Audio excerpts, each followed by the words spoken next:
你就是夹子头。什么夹子头啊？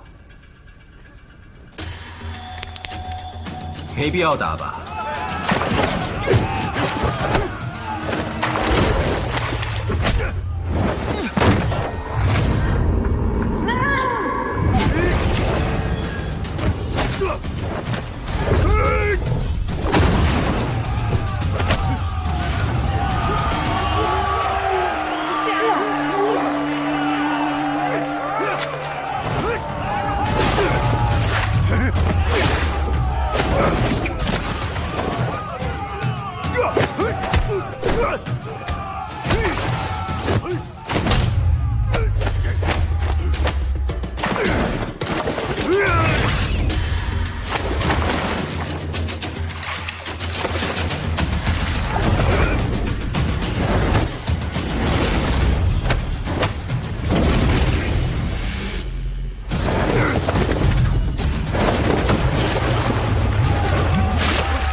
要是搁以前啊，我还真搞不定。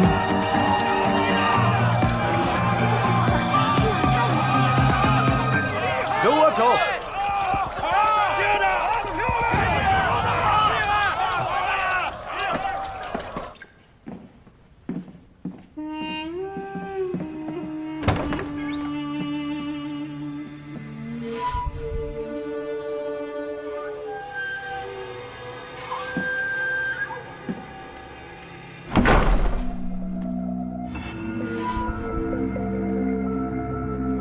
你回来了。回来？没想到你原来是长这个样子啊！我想你误会了，我不是你说的那个人。但即便不是你说的那个人，我也建议你不要轻举妄动。你有甲字头的马子，你到底是谁？我是谁不重要，但我更想知道他是谁。我也着实没有想到神都竟然有这么个地方。但若是你想把这个生意做下去，最好告诉我他是谁。你有甲字头的马子，却不知道他是谁。我在等你告诉我。他曾是这里最可怕、最特别的斗士。哦，有多特别？别的斗士是为了钱，他不是，他是为了乐趣。乐趣？对，他每次来只压自己赢，只挑最强的对手，然后拿回自己的马子。周而复始，他成了这斗场的噩梦。没有人知道他的名字，也没人知道他的来历。于是，大家便以那块马子称为他的名字，叫他假字头。原来如此。那你为何会把我认成他呢？因为没人知道他的样子，他始终戴着面具。最后一次他来时，把面具留在了场中，从此再没有露过面。我也想知道他的样子，我以为你是他，因为你的味道和他很像。我说过，不要轻举妄动。他是官差。你是官差？若想知道他是谁，那就别告诉别人我来过这儿。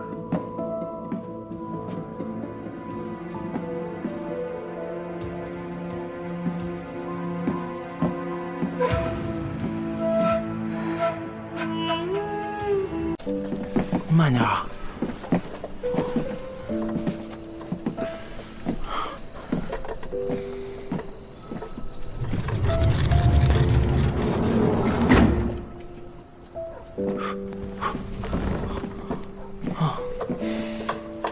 还是原来的样子。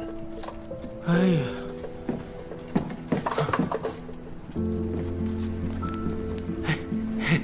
这，把东西放下吧。哦，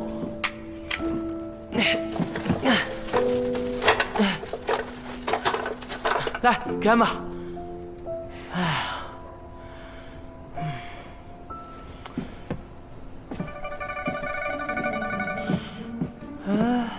怎么了？啊，还想找活干？啊？哎呀，说实话，俺心里都慌。慌什么呀？咋说了？就是不踏实。这儿是大理寺，我是大理寺少卿，你在这儿不用不踏实。俺就这么说吧，像俺在俺老家给俺块地，俺能伺候的，俺就踏实。可是搁这儿俺都不知道做啥，所以，啊，要不俺再给你指导指导。哎，别忙了，别忙了，刚来嘛，难免会有一些不适应的地方的，慢慢就会好的。哦，要不然这样行吧？以后呢，我让你干什么，你在干什么，怎么样？啊，中。那给我点经验。有，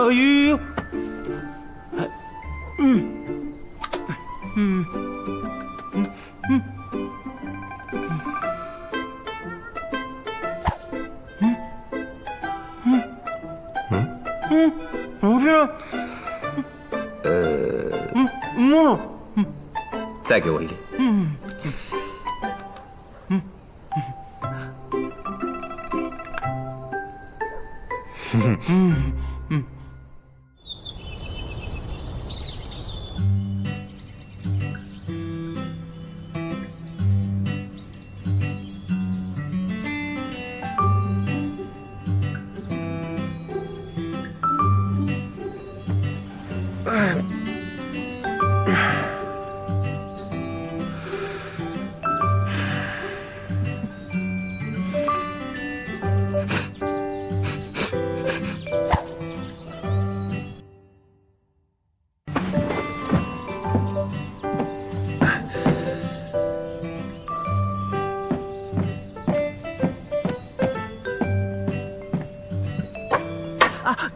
真是。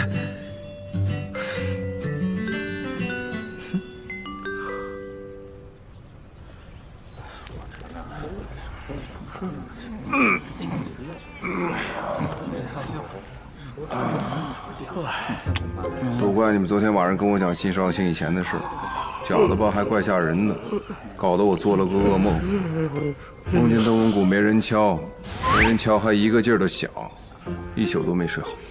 你一宿没睡好？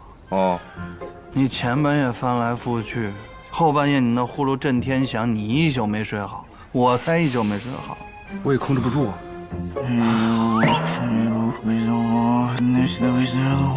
你咋了？没事吧？你看他，困得都说胡话了。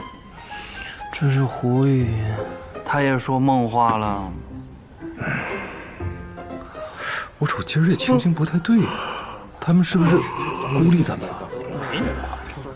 他们爱怎么着就怎么着，咱们现在已经跟着新上去了，而且咱们又刚破了妖猫案，腰杆子硬着呢。你就少打点呼噜，比啥都强。说那没用的。这谋事快过了，两个少卿怎么一无所有啊？不妙啊！现在这个情形，哪位少卿先来，肯定占了下风，懂吗？哎，让，吃包子啊，吃包子！来，包子，一人一个啊，吃包子。我也来一个。来，看我来了，一人包子啊。陈实，这包子越来越好吃了，好吃。陈实，一人一个啊。陈实，啊，陈实，姐，哎，姐，来吃包子。你怎么在大理寺呢？你不走了吗？俺回来了，别让俺回来了。哎，姐，来吃包子。谢谢。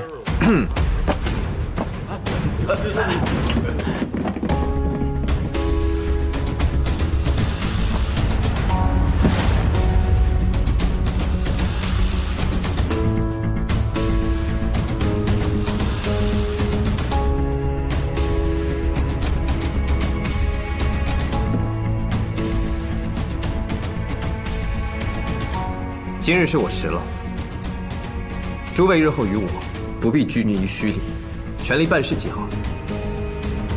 陈实，哎，别，想必大家都已经认识了，他日后便是我的随侍书吏。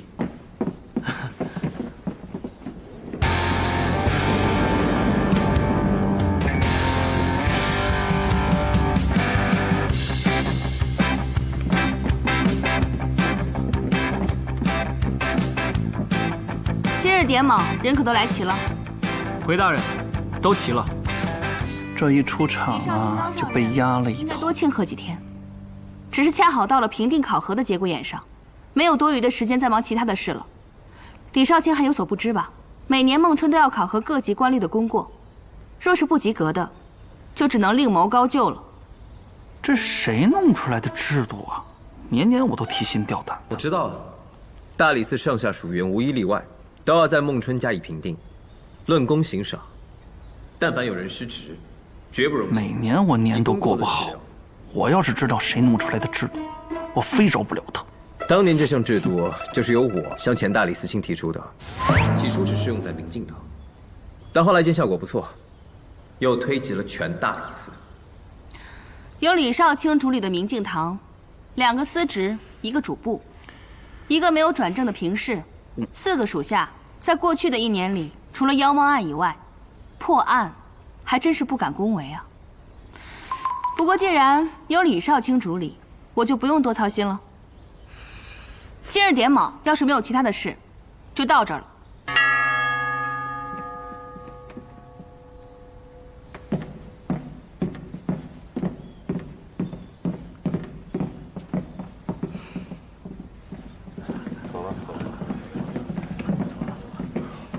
走吧。你们4人准备一下，5号到明镜堂依次述职。哎，是。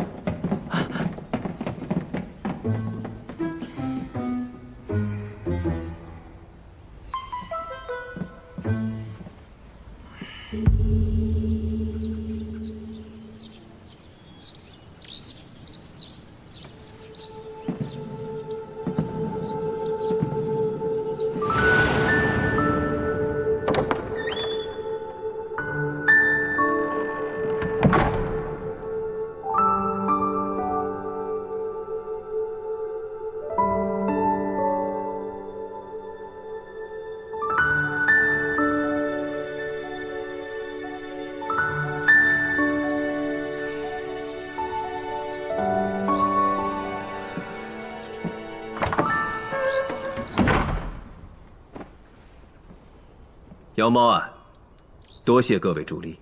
少卿大人言重了，谈不上助力。要不是大人一路提点指点迷津，我们几个人就算有再大的本事，那也是无处施展。能和大人共破妖猫案，是我们几个人的荣幸，这都是应该的。再说了，这明镜堂本来就是大人您的家，我们几个又是明镜堂的属下，大人但有差遣，我们为大人马首是瞻。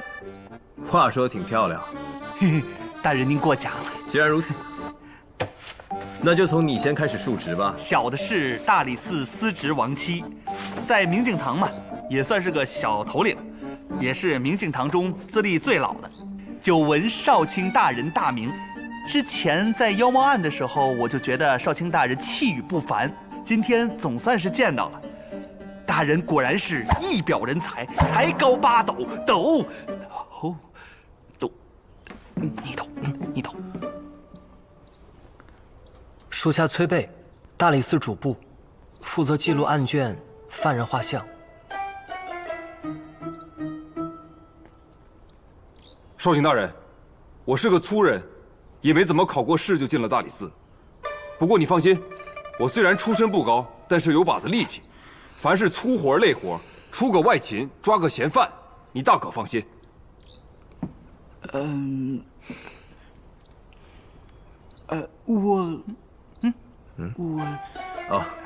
别紧张，我只是没有想到大理寺还会有胡人，但绝无偏见。少卿大人，我冠华8级屡战屡败，因此还没有大理寺的编制，只是一个还没专政的平时。但我已经下定决心，屡战屡败，屡败屡战。不过官把誓不为人。有什么特长啊？小的家中原是扬州商贾，因此小的自小啊就擅长与人打交道。无论是什么样的案件，只要是我下京走访一圈，里面的关系就能摸它个七七八八。少卿大人，小的自小就仰慕明镜堂，才加入的大理寺。没成想，上官少卿他根本就不管明镜堂，我是一身的技艺无处施展。但还好，盼到少卿您来了。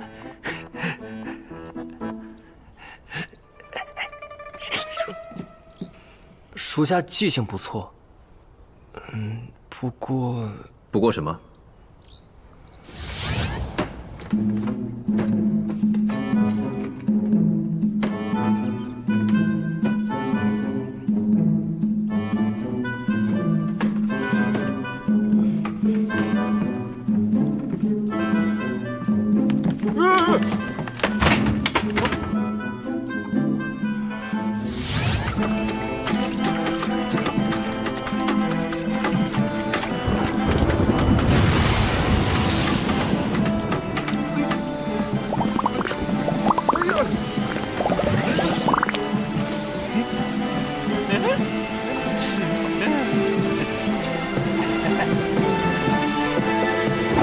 时运不佳，王妻他们早有防备，还请少卿大人多加小心。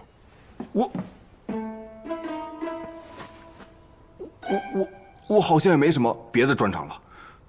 倒是不必过谦，国战惨烈，九死一生，能从战场上平安归来，绝非等闲之辈。少卿大人怎么知道？自从我见到你开始，你的站姿便始终挺拔，动作间不曾放松。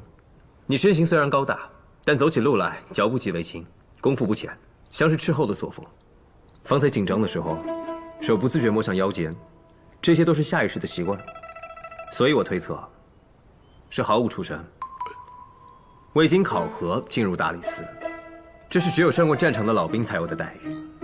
我朝安定已久，加上你的年纪，唯一能参加过的战事便是3年前的国战了。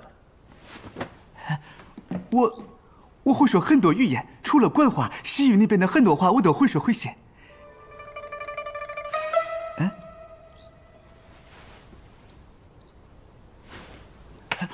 这马子上的字，认得吗？哎，认得，这不是胡死杜方的马子吗？我经常，我从来不去这种地方，少卿大人，这不是我的，不是我的。认得出是哪家赌坊的吗？帽子背后是督坊写给客人的祝福，每个督坊都不太一样。这上面的意思是唯有见财却是亲，我从来没有见过。哎，但是我可以。少卿，你不会是在试探我吧？我真的从来不去这种地方，少卿大人。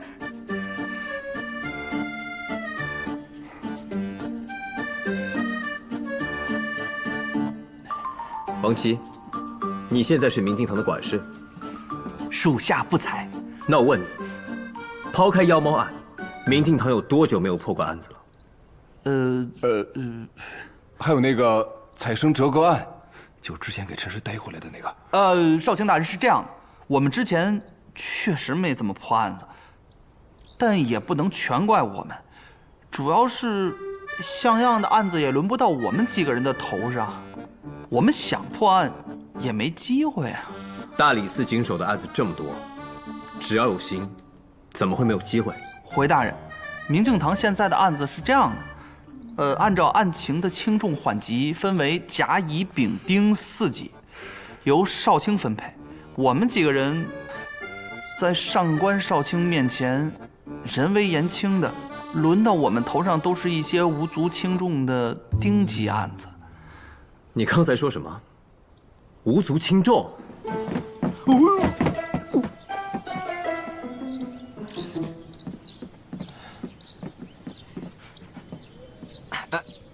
少卿大人，属下胡四求见。进来。何事啊？参见少卿大人。是这样的，我家少卿大人命我交代少卿大人一些事情。我家少卿大人说，打住！同为大理寺少卿，别你家我家的。是。诚信便是。是这样的，少卿大人要我交代诸位几句。咱们这个月的俸禄还是得扣。又扣？我们刚破了妖猫案，怎么又扣啊？这个，你说。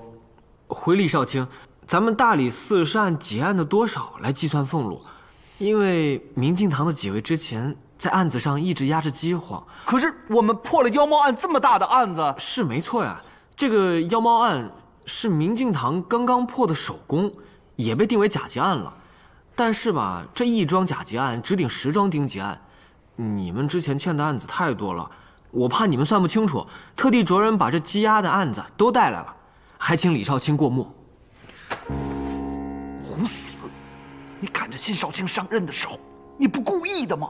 不，我没别的意思啊，我就是奉命禀告一声。既然规矩如此，那就按规矩办，该扣就扣。多谢大人体谅。哦，对了，李少卿，还有一件事。一口气说完。您带回来的那个陈实，他怎么了？还请李少卿，您有空的时候去中庭的谢志亲自看一看吧。您看了便知道是怎么回事了。属下告退。少卿大人，你也看到了，这规矩的。想说什么呀？大理寺论功行赏，以破案论赏法，自然是案子越大，升得越快，俸禄越丰厚。少卿大人说的是，所以只盯着大案子，看不见小案子，大的破不了，小的看不上。既然现在是我主理明镜堂，那只要有我在一天，就不会受到人弹压。但你们要继续如此，大理寺留不得你们，去把这些积压的案子桩桩件件捋清查明，核验清楚，不许遗漏，明白吗？是。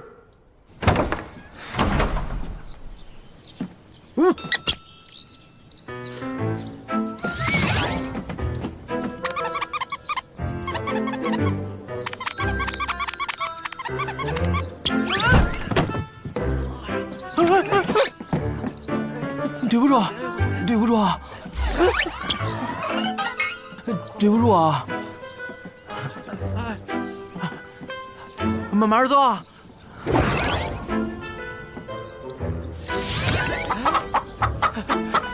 哎，俺来帮你。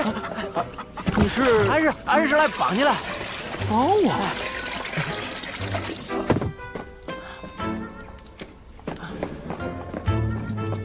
淡了。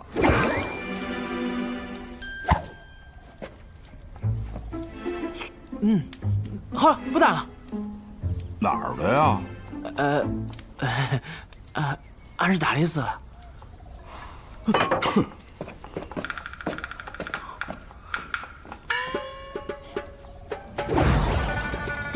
这个怎么就跟剥了皮似的？谁干的？就是新少卿的人，就是给咱们送包子的人。你可不知道，这人一天可热闹了。嘿，你太脏了，接招！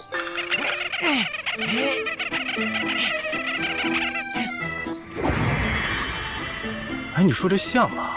这像打大理寺开府就在这儿了，镇寺神呢？怎么说动就动？怎么没人拦着呀？谁敢拦呀？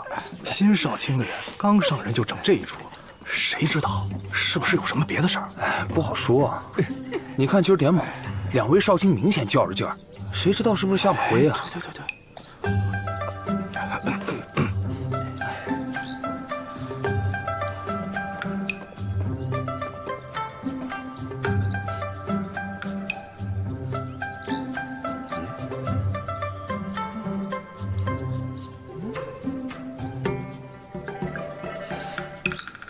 哎，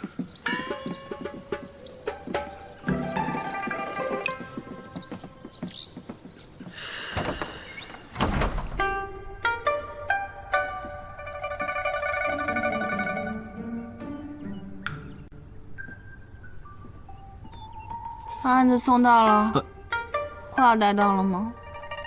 带到了。听说那个陈实把其中一只谢志给刷了。是啊，我也觉着莫名其妙。陈实一大早就起来忙活了，里里外外好一通忙活，而且听说把杂役们的活都给抢了。这个李炳，非把他给带回来。我看着他就想起那个妖猫案，心里总是不得劲儿。这个李炳真是奇奇怪怪。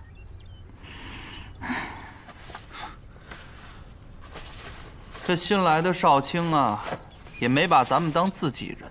还有这胡四也是，偏偏这会儿上眼药，他一看就是诚心的。不是你别看了，你看他干什么呀？不对啊，哪儿不对啊？这些案子怎么连我都没见过？哎呀，这些都是鸡毛蒜皮的案子，你见没见过又能怎么样？这些都是丁级案子，你破10桩这样的案子才顶大案1桩，有费这劲的功夫，破几桩大案什么都有。之前的采生折割案就被金吾卫截胡了，要不然再加上妖猫案，咱们几个升职不说，这不被裁撤绰绰有余吧？之前你说堂里没有案子可破了，原来都是你压下去了。我这也是煞费苦心，想让你们集中精力破几桩大案子，以免分心。若非你有意隐瞒，何至于今日？不是，你这话怎么说的呀？我这也是为了你们考虑啊！咱们早点破几桩大案子，早点升职，不好吗？这叫抓大放小。可你也不好骂我们。阿里巴巴，你别跟着瞎掺和啊！你那俸禄又不是大理寺发的。那我也和你们一样被谢小晴一网打尽了。行了！现在我是明镜堂的管事，对案子有处置之权。你们几个要是怕受牵连，上少卿那儿告状去。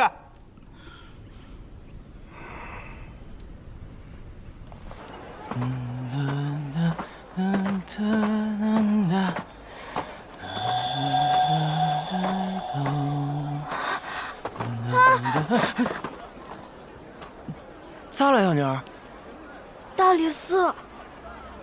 啊，对，俺就是大理寺了。报！啥呀？哦，你想要个拨浪鼓是吧？那等我给你问问去啊。唐兵，老白，你知道这附近哪有卖拨浪鼓的吗？官爷，你这不说笑话的吗？这大理寺周围怎么会有卖拨浪鼓的呀？那大理寺附近哪儿有鼓啊？大理寺，不，哎，就这儿。哎，你等等啊！咦，你不能瞧这个，这可不是闹着玩的呀！哎，你真去啊？哎，你们听，鼓声。登文谷，白日见鬼吧！哎，快！好了，你给我干啥？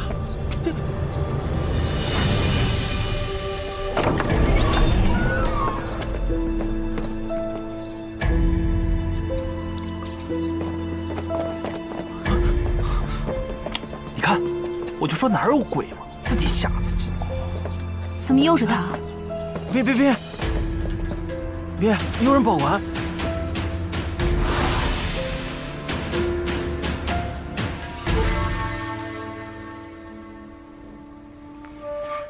上官少卿，你可认得此人？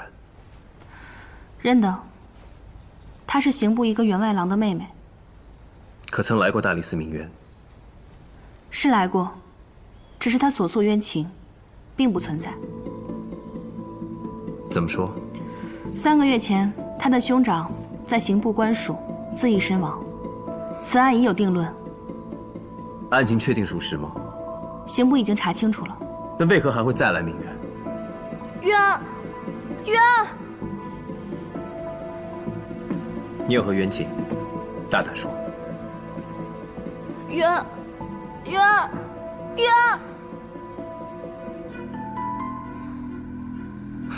先起来，这是。哎，别。来，赶紧走。这边。这个孩子确实可怜，先天不足，明显心智有缺，大概是接受不了亲人离世，才屡次来大理寺鸣冤。只可惜他所诉冤情，无从谈起。但有冤必救，这是大理寺的规矩。话是这么说，只是刑部都已经查清楚了，究无可究。而且死者本来就是刑部的人，刑部自然是查得清清楚楚、明明白白。还是说，李少卿对刑部的人不放心？这个案子可有复核过？自然是有，按理来说，还是你们明镜堂的人复核的。哦。不过他来鸣冤乃是事实，李少卿随时都可以查。不过，如果案件复核有失，我自有主张。还有疑问，这个案子是不是所谓的丁级案？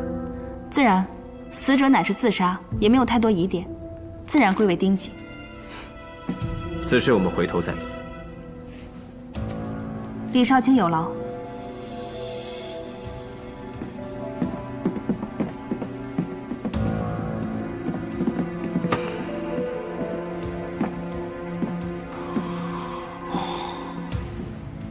你们几个，过来一下。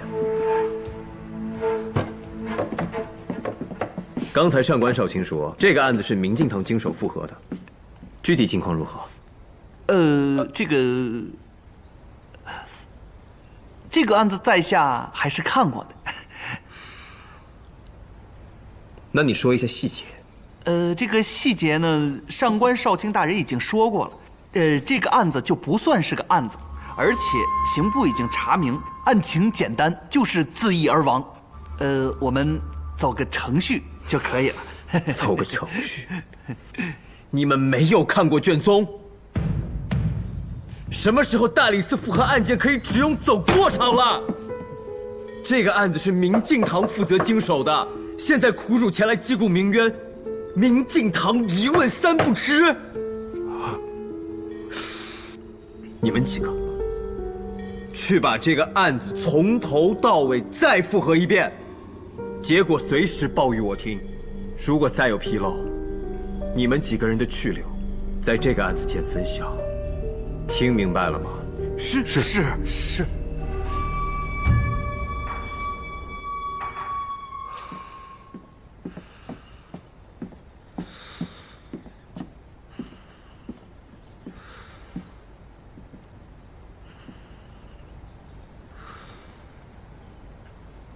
别，你没事吧？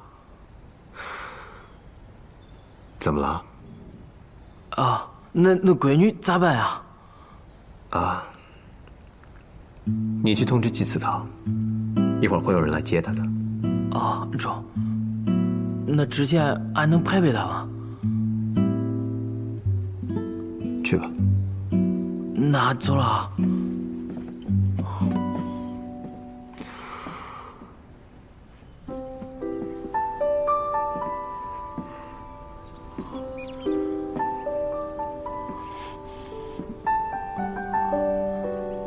美女，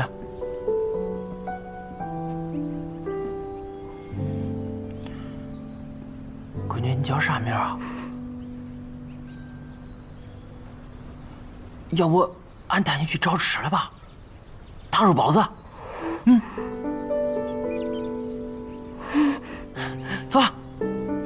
哎，财叔，财叔，哎，小狗，财叔，还有包子没了？没了。哎，萝卜汤还不少，要吗？哎，要。那把俺盛一碗吧。稍等。小妮儿一早上都没吃饭了。那边坐。那边。小妮儿，来，你坐这儿，坐这儿，来。来不急，慢慢喝。还有，好吧，好吧。啊，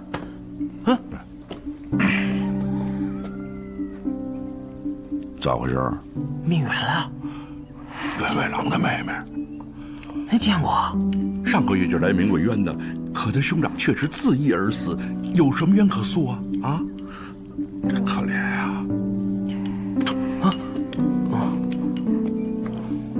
还有啊。啊，中，谢谢财叔，慢慢喝。不够我再给你。哎，咋了？怎么你在这儿？可费了我一顿好找，你又逃跑，还不跟我们回去？还躲起来，看我不打你！哎，官爷，咋了？咋能打人了呀？那可不中。官爷，您是有所不知啊，这丫头3番5次的出逃给我们惹麻烦，着实可气。再说了，她要是逃出去，对您也不好。啥对俺不好呀？那也不中，不能打人啊！再说，你看，他恁怕恁，恁平时对他肯定不好，不能带他走。虽然说是李少卿接的案子，但是祭祀堂的人都在这儿，这么把人留在这儿不合适啊。有什么不合适的呀？别，员外郎妹本就是原告，留在大理寺更为妥当。你们先回去吧。是，走。没事了，来，出来吧。别，我就知道你会把他留下。对不住啊，俺又给你添麻烦了。不会，你做的挺对的。啥不会啊？那个谢志啊，对，谢志。你，俺看着怪稀罕了，俺都听他们说了。确实挺稀罕的，不过无妨，反正也救了，洗刷洗刷挺好的。那不中，俺得赔。不用了，得赔。真不用。别，你都不知道，俺今儿见着他们都特恭敬，都官爷的叫俺，给俺说了话做了事儿，都当成你了。但俺知道你是你，俺是俺。说实话，你要是赔，真赔不起啊！不如我给你出个主意吧。啊，你把另外那只也刷了，说不定能好些。哎，真的吗？应该可以吧？哎，中。想好怎么安置他了吗？啊，对呀，这闺女睡哪儿啊？跟我来。哦，来，走。哎，抓大放小，不会放出6月废墟，千古奇冤吧？目前已经这样了，只能想想办法。哎，我呢，是真心的为你们好。咱别的事儿不说，咱就说那桩采生折割雌雄大盗案，还有那桩妖猫案，哪桩案子不是我替你们担着的？你们就算再不念我的好，那也不至于这么戳我脊梁骨吧？明日去刑部，调阅员外郎案卷宗。明日我和你一同去。陈实，那个，坐。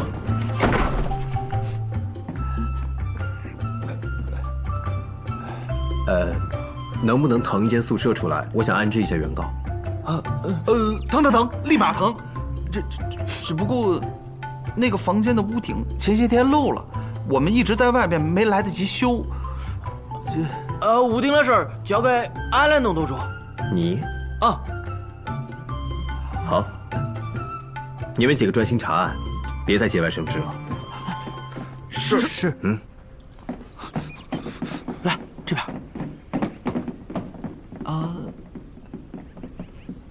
少卿，等我一下。怎么了？可是案子查到什么线索？不是这个案子。前2日，少卿问我赌场的码子。我知道你不是这样的人，以后不用再解释了。不是，我是。你是啊？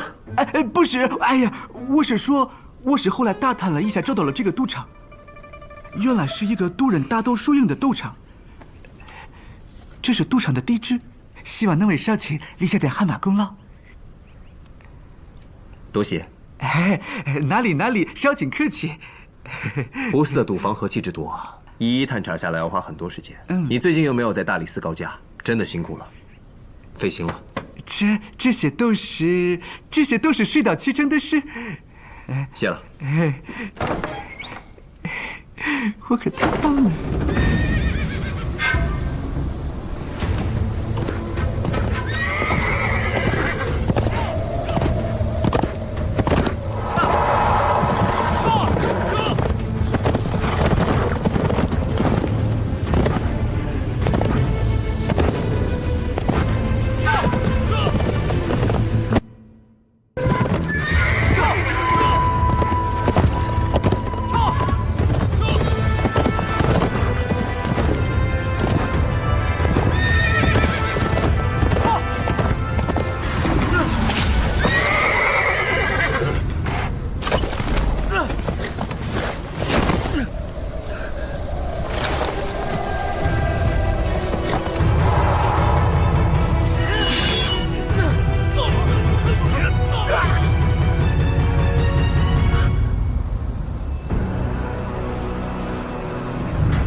没你的份儿。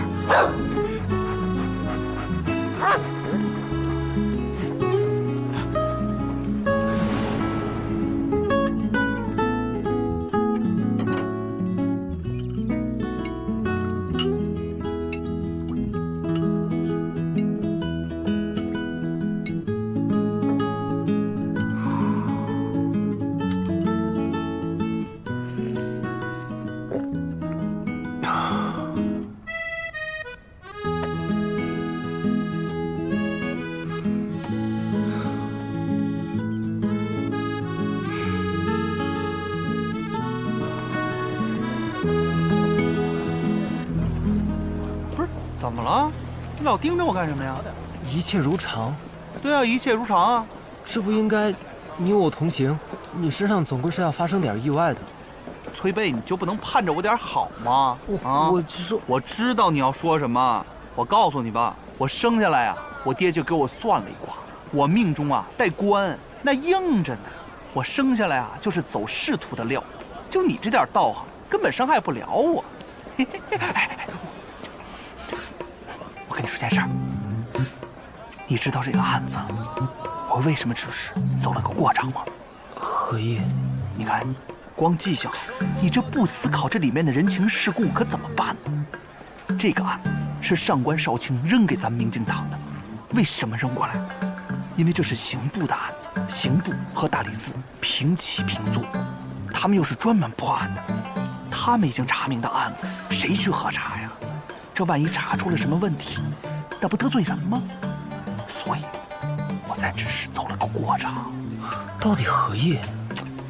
我就说你是个书呆子吧，就怕你愣头愣脑的。我的意思是说，咱们到了刑部，一定要低调行事，不然不光我们得罪人，新来的少卿他一样得得罪人，明白吗？不是，你明白没有啊？你表个态呀！哎，小心躺！哎，别！哎，都拾掇好了。哦，俺先拿了块板，给那个屋顶盖上了，应该够用了吧？回头还有工匠来修。哎，别来。哎，你今天就别干杂活了，我交给你个事儿，专心照顾好他，其余什么都不用管。哦，中。我一会儿要出去办点事，你自己注意啊。去哪儿啊？接着查我自己的案子。咋查呀？这个牌子是胡四赌房的筹码，每个赌房的筹码知识都不相同，按图索骥吧。哦，那你小心点，别。放心吧，走了。哎，不再吃点了？不吃了。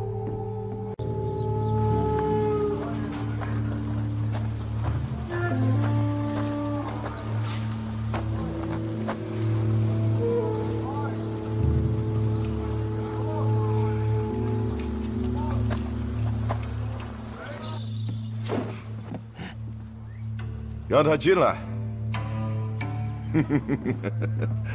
哎，我的朋友，有什么事吗？老板，收马子吗？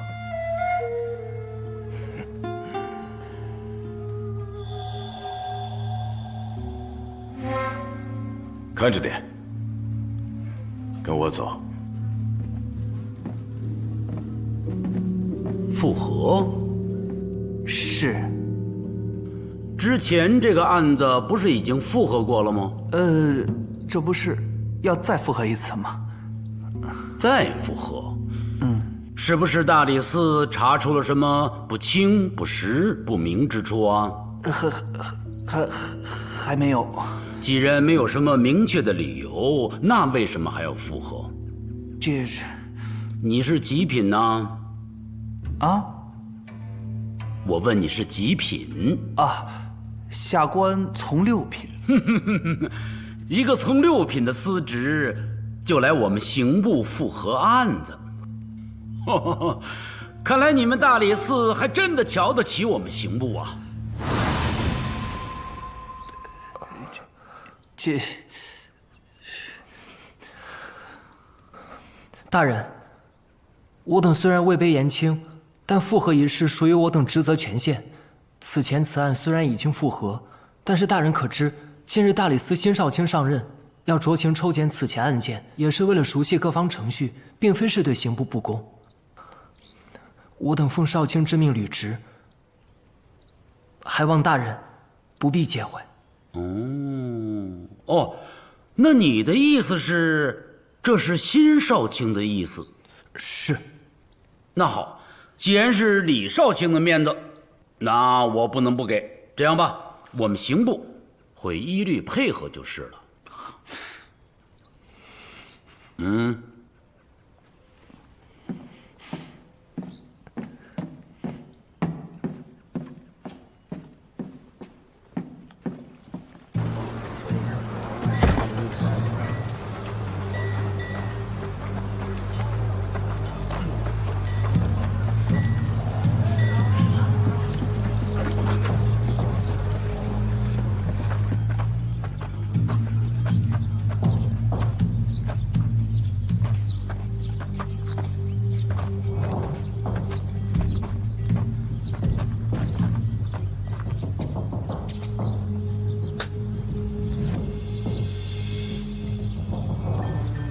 好了，等会儿。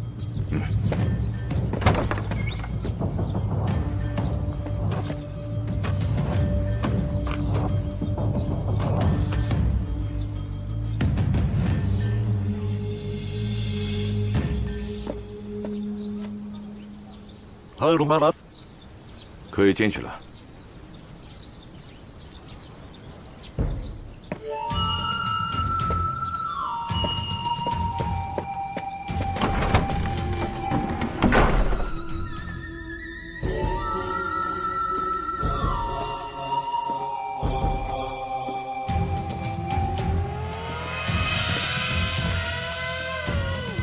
等一下，下一个才是你。下一个。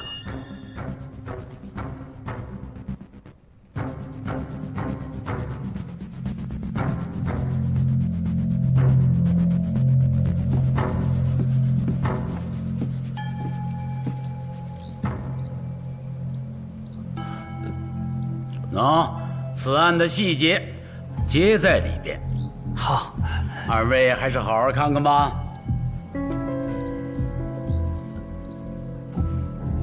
只有卷宗？怎么，只有卷宗还不够吗？看来二位还真的想好好的查一查呀。啊，我们还需要……多谢大人，我们看过之后再说。走，多谢。走。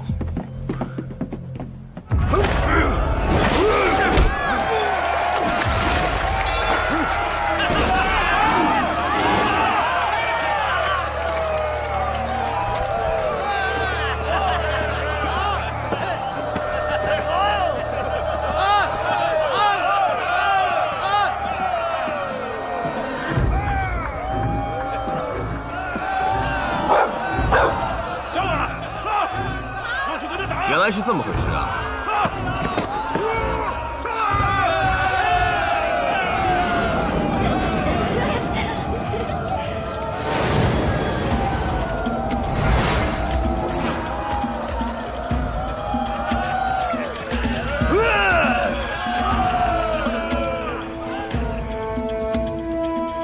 你就是夹子头。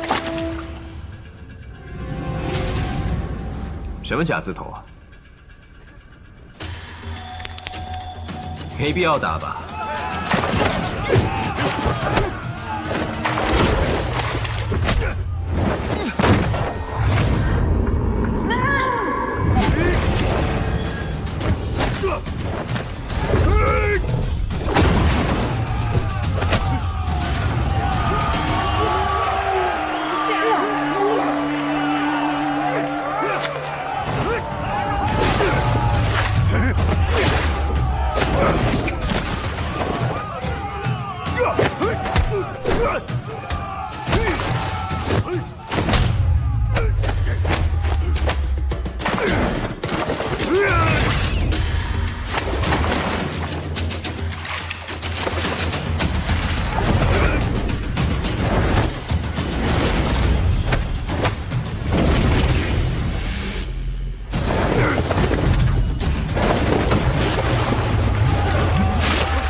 要是搁以前啊，我还真搞不定你。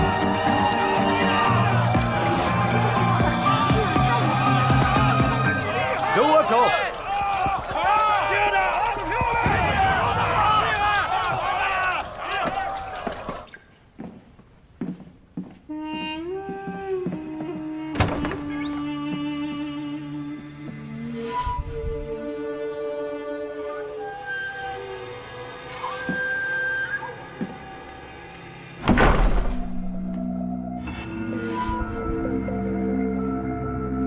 你回来了。回来？没想到你原来是长这个样子啊！我想你误会了，我不是你说的那个人。但即便不是你说的那个人，我也建议你不要轻举妄动。你有假字头的马子，你到底是谁？我是谁不重要，但我更想知道他是谁。我也着实没有想到神都竟然有这么个地方。但若是你想把这个生意做下去，最好告诉我他是谁。你有假字头的马子，却不知道他是谁。我在等你告诉我。他曾是这里最可怕、最特别的斗士。哦，有多特别？别的斗士是为了钱，他不是。他是为了乐趣。乐趣？对。他每次来只压自己赢，只挑最强的对手，然后拿回自己的马子。周而复始，他成了这斗场的噩梦。没有人知道他的名字，也没人知道他的来历。于是，大家便以那块马子称为他的名字，叫他假字头。原来如此。那你为何会把我认成他呢？因为没人知道他的样子，他始终戴着面具。最后一次他来时，把面具留在了场中，从此再没有露过面。我也想知道他的样子，我以为你是他，因为你的味道和他很像。我说过，不要轻举妄动。他是官差。你是官差？若想知道他是谁，那就别告诉别人我来过这儿。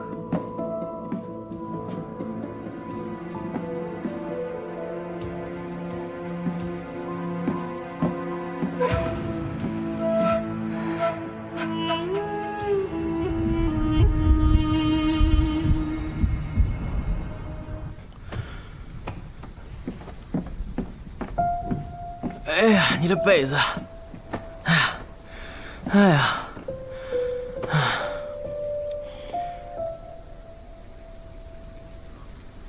咋了？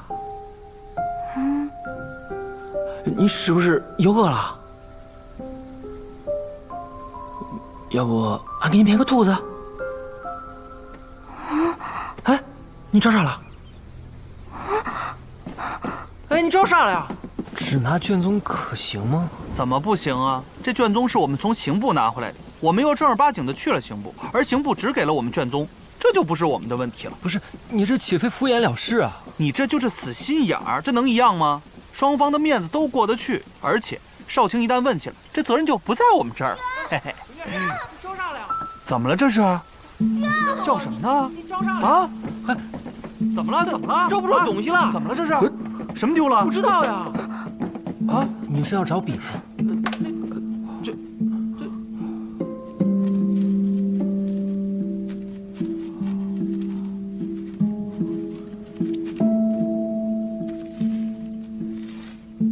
状子不是交上去了吗？他是想要找自己的状纸，找不到，便只能再写一份。姐，那案子复核了咋样了？啊？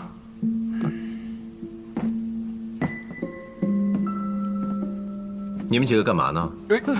别呀，少卿大人，少卿大人，少卿大人。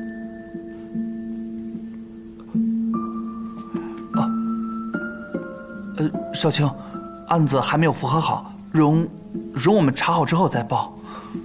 好，那属下等告退。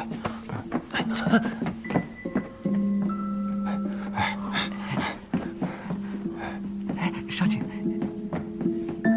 别呀，那案子查了。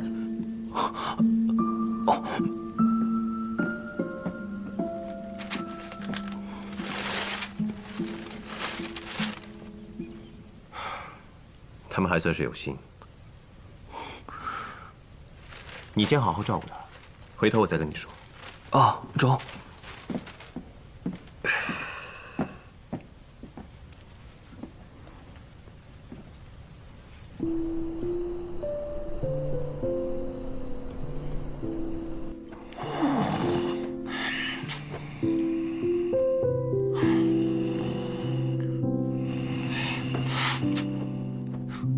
都睡了吗？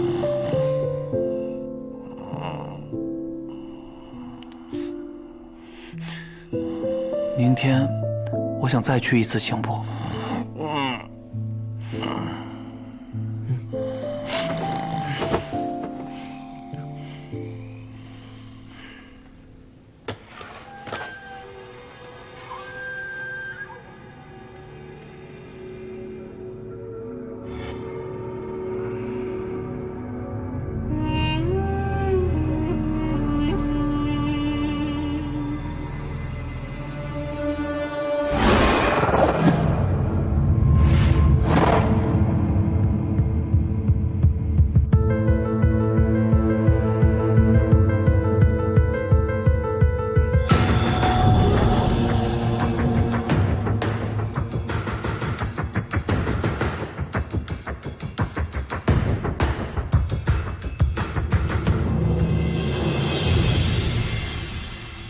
大人，大理寺司职求见。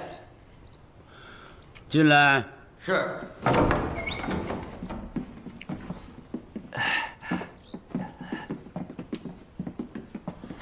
吼吼，可以呀！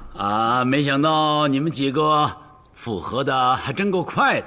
其实要我说呀，你们根本没有必要专程跑这一趟啊。不过来了也好。我这儿正好归档，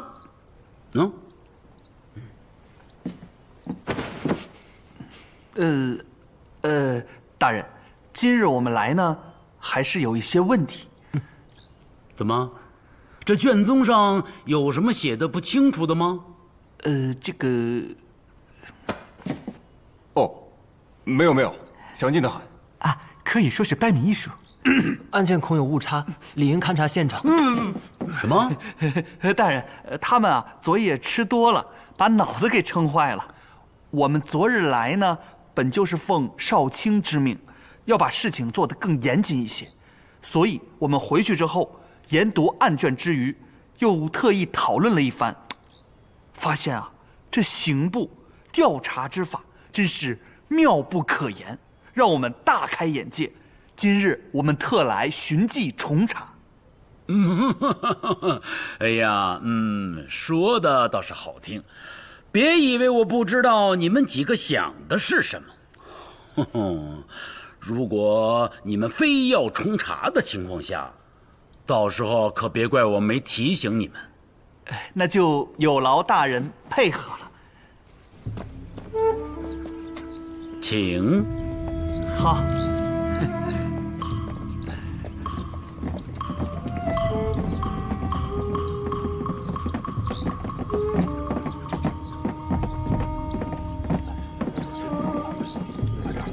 里边请。好嘞。不是大人，是不是走错了？没错，就是这里。这边。哎呦，他们这些人呢，都是专程来求教和切磋你们大理寺的查案之法的。对，你们知道吗？这几位那可是曾经破过妖猫案的大理寺属员。厉害！你们既然来了，都互相学着点啊！好，是。学这个真是日审日害呀！不是他，不过妖猫案，我这不是妖猫案如此复杂，几位是如何发现线索的？可据我所知，当时犯人已经死了，证据哪来的呀？我听说大理寺限期10日破案，结果抓错了人。诸位能否告知一下具体情况？你们慢慢说。这么多人，咱们统查没法发挥呀。不如我们分头行动。你们说慢一点。我们先查别的去了，查完之后再会合啊。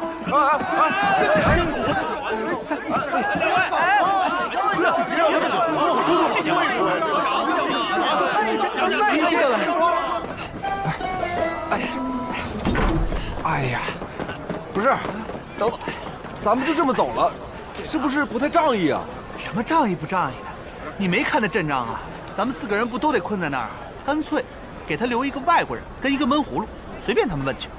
再说，崔贝在那里，只要他发挥正常，很快就没有那么多人了。嘿嘿。那咱们去哪儿啊？去员外郎家。员外郎妹妹不是在我们大理寺吗？谁说找他了？切！哎，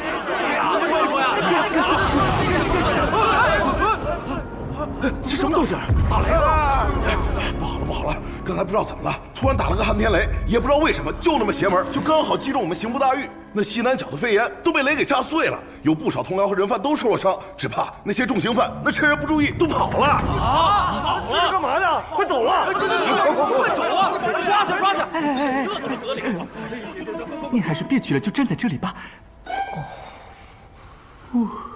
跟着我多学学，你这。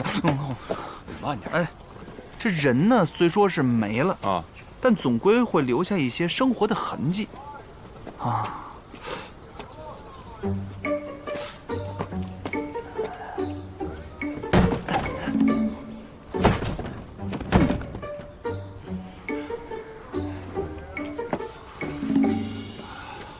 包啊？干什么？蹲在这儿，驮我上去。哦。来。你往下点，我腿短，我使劲儿。哎，对，使劲儿，我再使劲儿。等，哎，等一下，啊！哎呀，这不行，腿抽筋，你没事吧？腿抽筋了，能没事吗？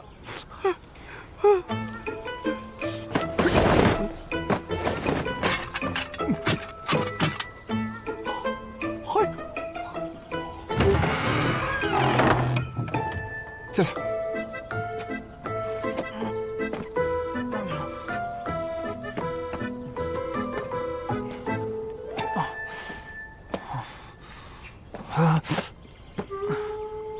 这员外郎的妹妹都那个样了，出门都未必能找得到家，怎么会把门给锁上了？他们家怎么和我们家一样简朴啊？你懂什么呀？人家是刑部员外郎，指不定还有其他宅院呢。别动，这院里有人，要不然房门怎么能反锁着呢？要注意生活的痕迹。哎，等我一会儿。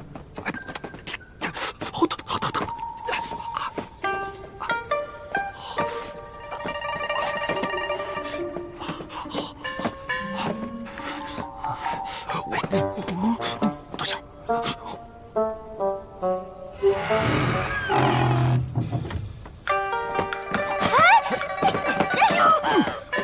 什么人？干什么的？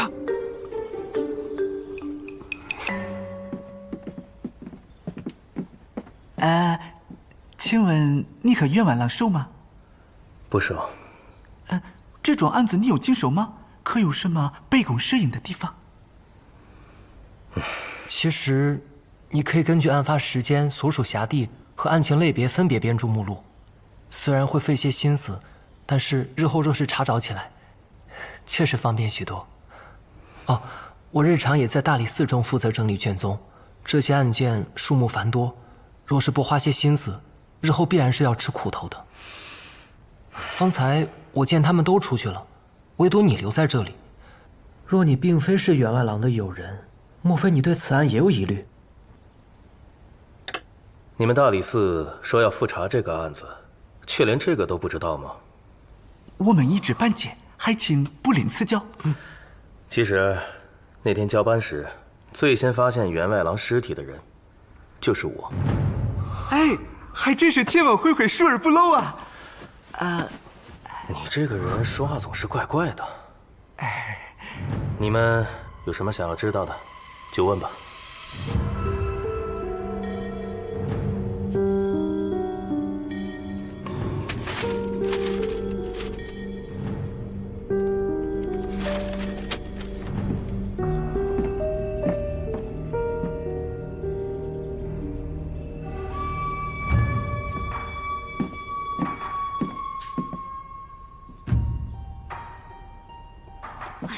我都说了多少遍了，我是来借酸菜坛子的，你们怎么就是不信呢？家里遭贼，真的跟你没关系吗？当真，他们兄妹俩有什么好偷的呀？这倒是实话。哎，这位大婶，听您说您跟这家是邻居是吧？那应该有不少的交往。那当然，他们家缝补的活计都是我来帮忙的。啊，那我们想跟您打听一下这家的消息啊。哦，哎呀，这都晌午了呀，我得回家做饭去了呀。要是不做饭呀，他们就得在外面买着吃了。哎，你就跟我说，买吃食要多少银钱？官爷，给多少钱都行。放回去。这位大婶，你光天化日私闯民宅，我还没说追究呢。你怕耽误回家吃饭，就不怕去衙门挨板子吗？哎，别，官爷问就是了。那我可问了，你老实说啊。这员外郎这人怎么样啊？哎，不瞒官爷说，他兄长对他妹妹是极好的，只要有空他就照顾他妹妹，比他亲爹亲妈还细心呢。什么好吃的好用的呀，都紧着妹妹先。就他那个破靴子，穿了3年还没换。他何必这么节俭？得攒着钱呀，要不然怎么寻医问药呀？他妹妹那个痴病呀，治不好喽。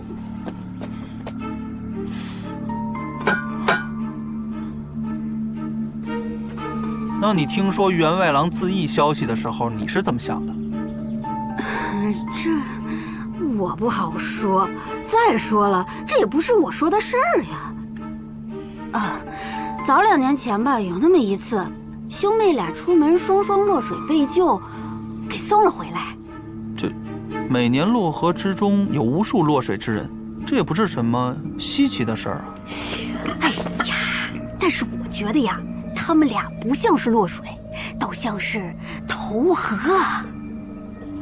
官爷，你想啊，这员外郎30好几的人了，为着妹妹的病，成不了家，还得挨着过着苦日子，这心中必定是憋屈的。我觉得就算是小寻死，也是可以理解的。哎，你别走。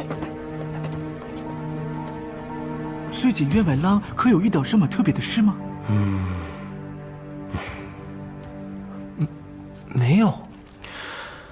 是不知，他除了公务什么都不说。你们一起共事，不是日久生情吗？能有什么交情？所知无非是他家中的情况，想必这个你们也都知道。他这个人脾气不好，过分爱较真儿。但是大家都知道他工作勤勉，也就不怎么跟他一般见识，当然也不关心他。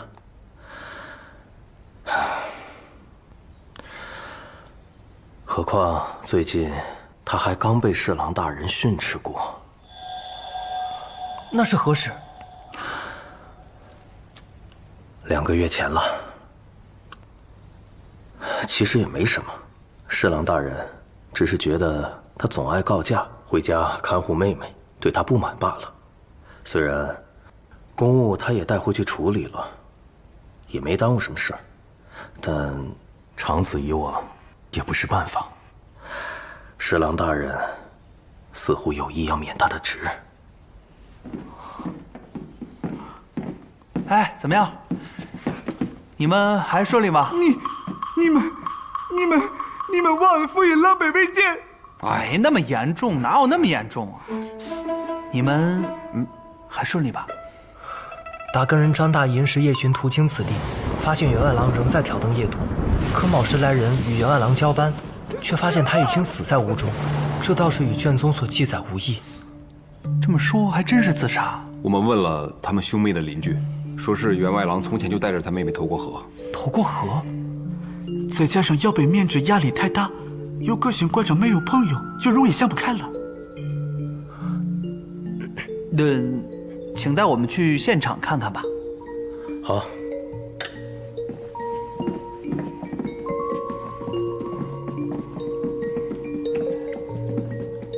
大师说了，自尽而亡的鬼魂杀气最重。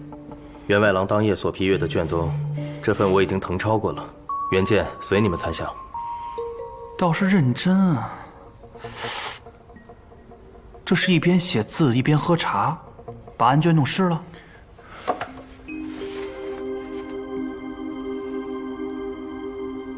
这墨迹的颜色看起来不像是被茶水浸泡过的。难道写着写着哭了？哎，我被斩官把的时候，也常常泪洒考题。看这水渍的形状，更像是从高处落下的。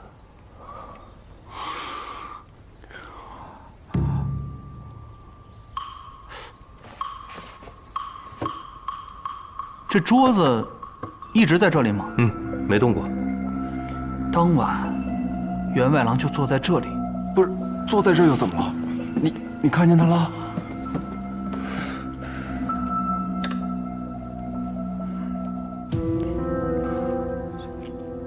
当夜可有下雨？那夜确实有雨，这顶上以前也有个小洞来的，但最近也在下雨，也没见他在漏雨啊。当夜过后，刑部可安排人补过屋顶。据我所知，没人来补过。这看出什么了？这屋顶的的确确是补过，很可能是员外郎自己找人补的。岂不是说员外郎死的当天晚上有工匠来过此地？嫌疑人有了。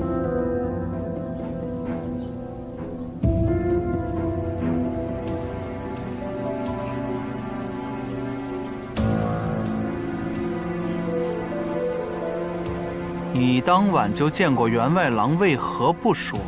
也没人问过我呀，问我肯定如实说啊。那你总归知道员外郎当天就死了吧？你没主动去刑部提供线索？你做贼心虚，口是心非。不，我不是因为这个。那是因为什么？说。我跟那个员外郎吵过架，我就怕我去了，别人会以为是我谋害他。争执。复仇，你这很像是杀人的动机呀！你看，我就说吧，你们因何产生争执？我这手艺还算可以，我就过去替他们刑部补屋顶。可是这个员外郎啊，他性情偏执，非说我补的屋顶漏雨。那我不忍呐，他就三番五次的来找我，还让我下雨的时候自己去看看。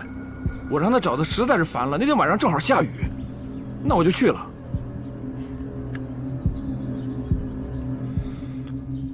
我是去补屋顶啊，编我没有编，我补完以后走的时候，员外郎在那儿好端端的处理公文呢。如果我要是嫌犯，也会像你这么编，但没准啊，还没你编得好。口说无凭啊！你有人证吗？人证？我那天晚上我补完屋顶，我就没有回家，我去找那个谁，那个更夫张大，我找他喝酒，一直喝到天亮。你不信你去问他。好，我们现在就去找那个张大。如果你敢骗我们，看我怎么收拾你！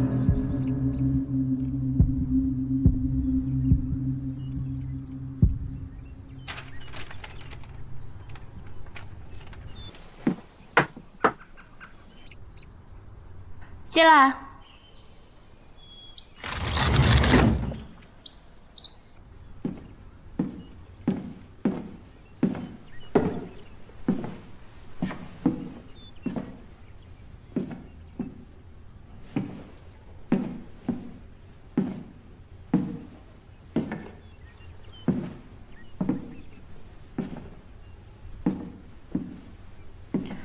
不是。上官少卿，李少卿。李少卿得空拜访，想必是案子都已经破完了。上官少卿真爱开玩笑，我不过是个普通人，这么多积压的案子，怎么能几日破完啊？我今日来，是有别的事。那请李少卿直说。我想进大理寺密阁一趟。哦。大理寺暂无主事之人，因此便有2位少卿，也就是你我，代为掌管密阁钥匙。进入密阁2把钥匙缺一不可。我想借用你那把。为什么要进密阁？父亲的书册收藏在密阁之中，我想去查阅一下。钥匙可以借给你，不过我要和你一起去。当然。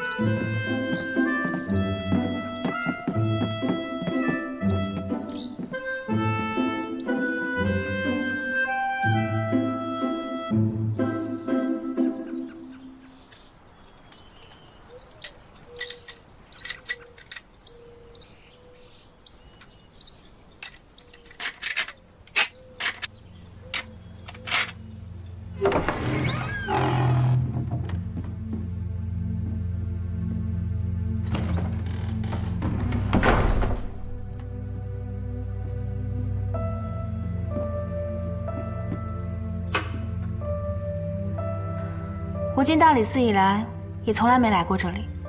如此看来，这里和卷宗库也没什么两样。卷宗库里存的是近年来的案子，而密阁中藏的是各州的刑狱重案，乃至前朝旧案。比如前朝的巫蛊案、延圣元年的枯井案、景元3年的真儿案，卷宗都在这儿。那是前人编纂的《冤案刑牢狱集》。那是历任大理寺卿个人书籍收藏。可有遗狱集？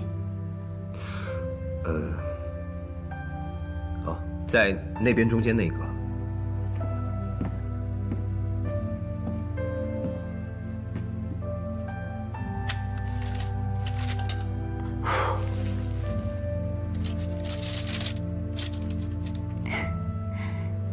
你怎么对这里的书如此了解？